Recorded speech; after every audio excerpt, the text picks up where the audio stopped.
Ľudia sú dnes tak ponorení do svojho každodenného života, až prestávajú vnímať jeho výnimočnosť. Jedia, ale nevychutnávajú. Počujú, ale nepočúvajú. Pozerajú, ale nevidia. V roku 2024 čelili neziskové organizácie neľahkej úlohe v záplave správ o prírodných katastrofách, deštrukcii kultúry a útokoch na neziskový sektor bola spoločnosť vyčerpaná.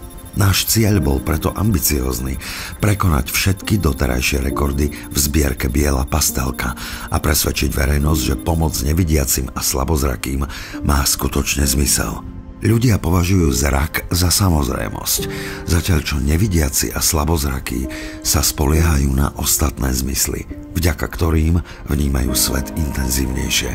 Strata zraku neznamená stratu radosti, len iný spôsob, ako život prežívať naplno. Kľúčom bola idea, ktorá sa opierala o viacvýznamovosť slova zmysel.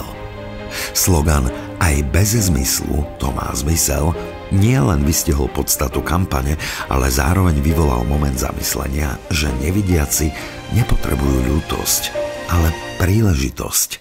Sluch, hmat, čuch a chuť sa stali nosnými piliermi komunikácie. Výzvou "Staň sa ambasádorom Bielej pastelky" sme do kampane zapojili komunitu online sledovateľov.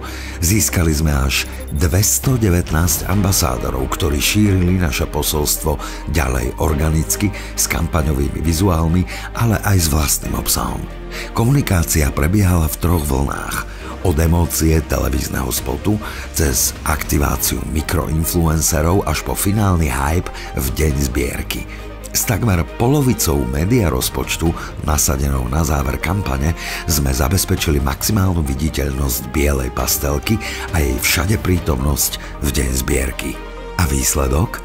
Kampaň mala zmysel a prekonali sme všetky doterajšie rekordy. Zbierka prvýkrát pokorila magickú hranicu 300 000 eur.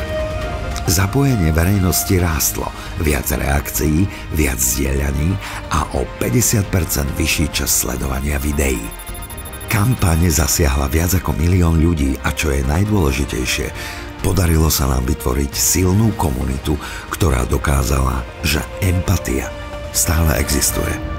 Aj bez zmyslu to má zmysel. Ďakujeme.